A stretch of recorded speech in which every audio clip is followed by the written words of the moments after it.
Good evening दोस्तों। इस video में हम प्रोनाउंस के कुछ क्वेश्चंस देखेंगे जिसमें हम एरर पार्ट को ढूंढेंगे। ये सेशन किसी भी कॉम्पिटिटिव एग्जामिनेशन के लिए इम्पॉर्टेंट है। So let's begin. The first question is your city is rich but mine is poor. समझेंगे इसे। हमने यहाँ पर कहा है your city is rich. It means your city subject है, इज़ वर्ब है और रिच यहाँ पर एडजेक्टिव है, बट कनेक्टर है। उसी तरह से फिर माइन सब्जेक्ट है, इज़ वर्ब है और पुअर एडजेक्टिव है। तो कंपैरिजन है your city and my city में। समझना है पहले। अगर माइन को हम कट करें तो माई सिटी आएगा और सेंटेंस हो जाएगा हमारा your city is rich but my city is poor. तो हमने क्या किया है, माई सिटी की ही जगह पर माइन लिखा है, इसीलिए ये सेंटेंस करेक्ट है। अगर हम ऐसा लिखते हैं your city is rich but my city is poor, तो गौर कीजिए कि सिटी और सिटी ये दो बार रिपीट हो जाएगा सेम सेंटेंस में। इसीलिए हम रिपीटेड वर्ड्स के साथ, रिपीटेड नाउन्स के साथ सेंटेंस नहीं क्रिएट करते हैं, यानी कि ये सेंटेंस हमारा बिल्कुल करेक्ट है। तो इसमें हम ऑप्शन नंबर 5 में, पार्ट नंबर 5 में हम टिक लगाएंगे, मतलब no error. There is no error in this sentence. This sentence is already correct. Question number 2, the director of the school has given its consent to join the meeting. School के जो director हैं, school के director ने अपनी सहमति दी है क्या चीज़ करने के लिए, तो मीटिंग को ज्वाइन करने के लिए। तो गौर कीजिए ये इट्स जो आया है ये किसके लिए आया है, ये इसी डायरेक्टर के लिए आया है। डायरेक्टर ने अपने कंसेंट दिए हैं और डायरेक्टर कोई निर्जीव चीज़ नहीं है, it is not a non living thing. तो डायरेक्टर यहाँ पर लिविंग थिंग है और डायरेक्टर को हम अगर मेल मानकर चलें तो यहाँ हम हिज लिखेंगे। यहाँ पर एडजेक्टिव का एरर है। प्रोनाउन में हम कभी कभी एडजेक्टिव के भी पार्ट को देखते हैं जब वो नाउन से पहले इस्तेमाल हो, लेकिन प्रोनाउन की ही शक्ल होती है। जैसे इट्स प्रोनाउन भी है और यही नाउन भी है, लेकिन गौर करेंगे हम लोग इट्स को सिर्फ और सिर्फ एडजेक्टिव की तरह देखते हैं। ध्यान रहे, हम लोग इट्स को रिफ्लेक्सिव प्रोनाउन की तरह नहीं देखते हैं। ध्यान रहे, रिफ्लेक्सिव प्रोनाउन की तरह नहीं देखते हैं। इटसेल्फ का भले ही इस्तेमाल होता है, ठीक है। तो यहाँ पर डायरेक्टर के लिए हमने एडजेक्टिव हिज ना इस्तेमाल करके इट्स किया था, जो कि गलत था। Question number 3, James Carl introduced to the principal as the monitor of the class. पता ही नहीं चल रहा है कि जेम्स कार्ल ने आखिर किसे इंट्रोड्यूस किया है। इस सेंटेंस को पढ़ने के बाद, जबकि ये इरोनस स्टेटमेंट है, इसमें एरर है, तो इस सेंटेंस को पढ़ने के बाद लगता है कि जेम्स कार्ल ने प्रिंसिपल को ही मॉनिटर बताया है क्लास का, जबकि ऐसा नहीं है। इंट्रोड्यूस्ड एक ऐसा वर्ब है जिसके बाद हम रिफ्लेक्सिव प्रोनाउन का इस्तेमाल करते हैं। रिफ्लेक्सिव प्रोनाउन में सेल्फ और सेल्फ्स का इस्तेमाल हम करते हैं। तो जेम्स कार्ल ने खुद को इंट्रोड्यूस किया प्रिंसिपल के सामने कि वही क्लास का मॉनिटर है। तो यहाँ पर क्या हो जाएगा, James Carl introduced himself. Himself हो गया क्योंकि जेम्स कार्ल ने खुद को इंट्रोड्यूस किया है कि वह क्लास का मॉनिटर है। तो इंट्रोड्यूस्ड शब्द के बाद हम रिफ्लेक्सिव प्रोनाउन का इस्तेमाल करते हैं, इसीलिए यहाँ पर हिमसेल्फ होगा।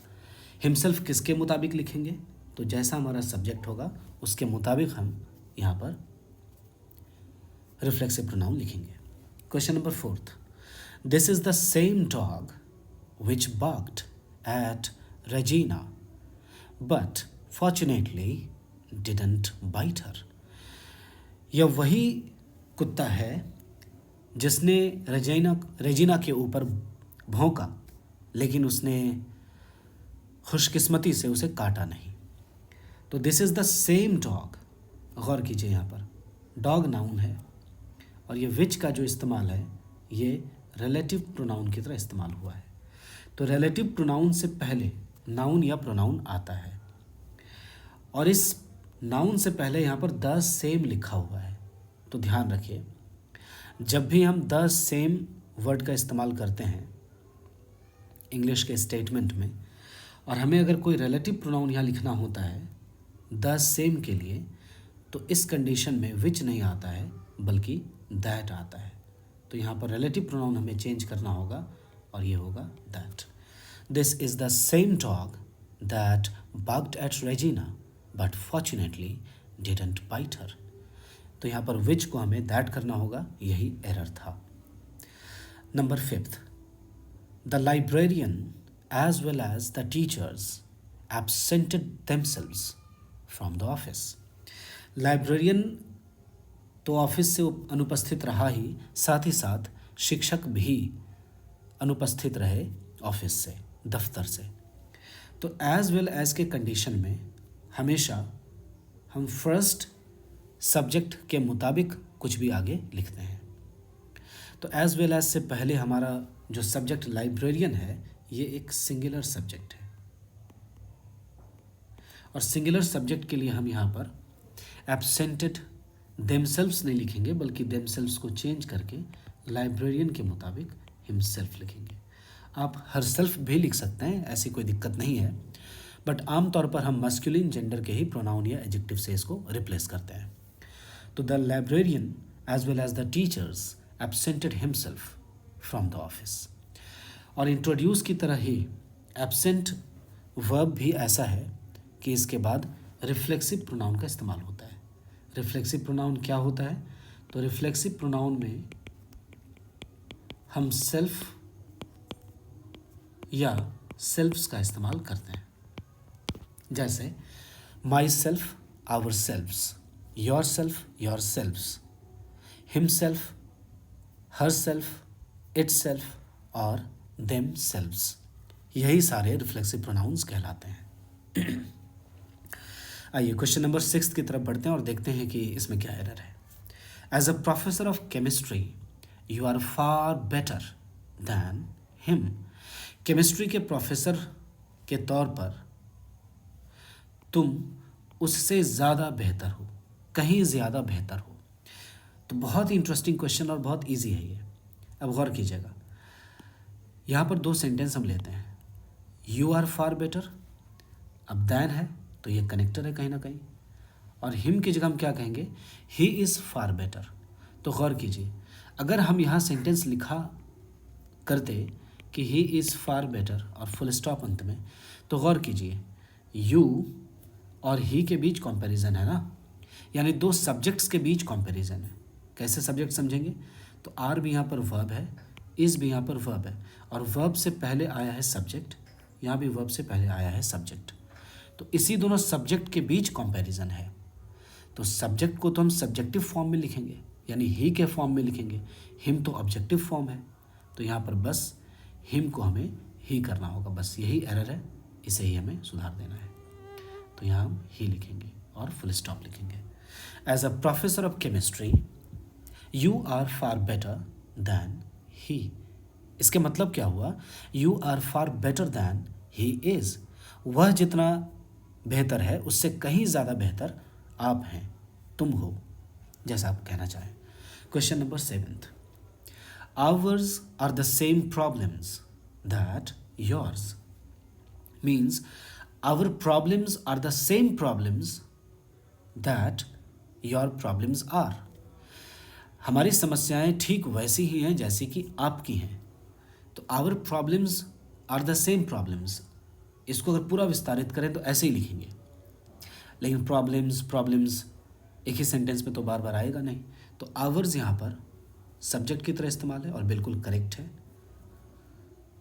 आर वर्ब है, और यहाँ देखिए द सेम का जो इस्तेमाल है ये प्रॉब्लम्स है, प्रॉब्लम्स नाउन है, और द सेम जो हमने यहाँ लिखा है ये एडजेक्टिव की तरह इस्तेमाल हो रहा है। तो द सेम के केस में हम एज का इस्तेमाल करते हैं,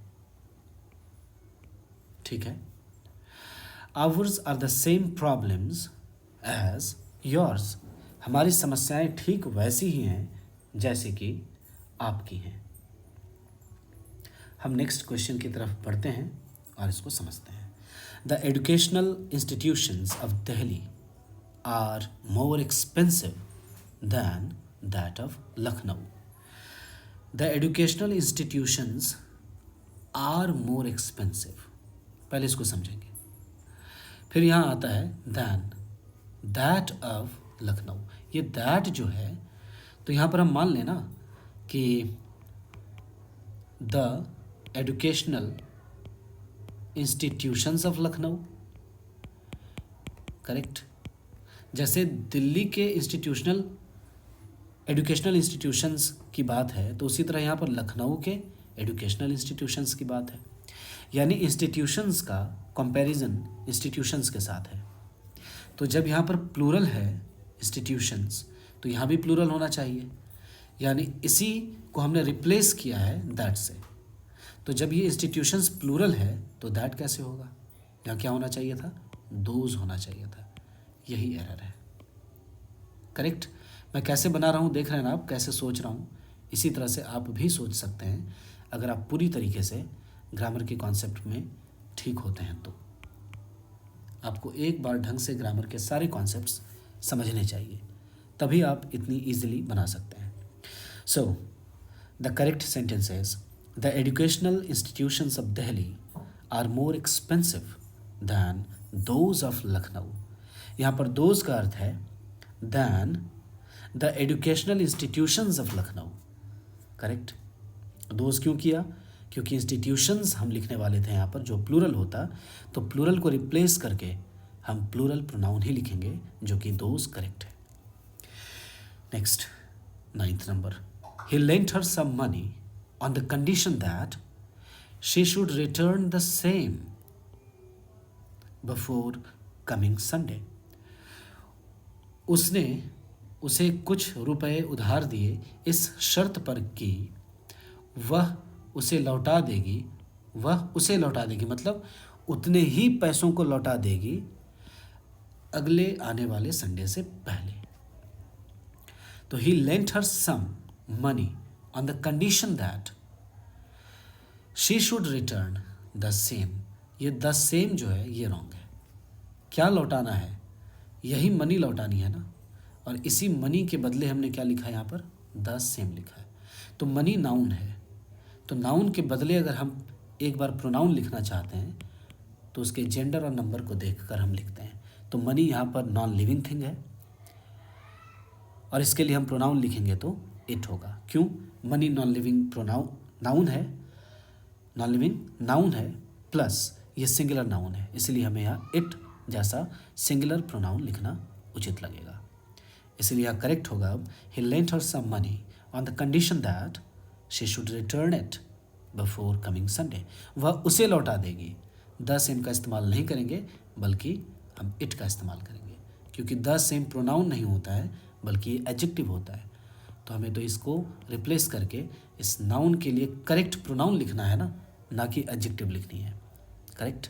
और अगर एडजेक्टिव लिख भी रहे हम, थोड़ी देर के लिए मान लें कि करेक्ट हो जाता सेंटेंस, तो यहाँ पर कोई ना कोई नाउन होता, क्योंकि एडजेक्टिव के बाद नाउन यहाँ पर लिखना ज़रूरी सा लगता है। वो है नहीं, इसलिए एडजेक्टिव होगा नहीं, इट ही प्रोनाउन होगा, जो कि करेक्ट है, क्योंकि नाउन के बदले प्रोनाउन ही आता है। Next, you and I have done my best in the examination. तुमने और मैंने हमारा बेहतर किया, हमारा सर्वोत्तम दिया, हमारा 100% दिया परीक्षा में, यानी हमने बहुत अच्छा किया परीक्षा में। किसने, तुमने और मैंने, यू एंड आई। तो गौर कीजिए कि इस स्टेटमेंट को, इस पूरे स्टेटमेंट को बोलने वाला कौन होगा, यू होगा या आई होगा, आई होगा। मैं बोल रहा हूँगा क्योंकि मैं ऐसा बोल ही रहा हूँ कि तुमने और मैंने, तो मैं बोल रहा हूँ ना इस पूरे सेंटेंस को। तो यहाँ पर माई नहीं होगा, क्योंकि हमने सिर्फ यानी कि मैंने सिर्फ अपना बेहतर प्रदर्शन नहीं दिया है, बल्कि हमने अपना बेहतर प्रदर्शन दिया है। अगर भाषा पर गौर करें तो यहाँ क्या हो जाएगा? You and I have done our best. Our क्यों होगा? क्योंकि दो लोग हैं, यू और आई। तो मैं जब भी बात करूँगा तो हम दोनों की बात यहाँ कर रहे होंगे।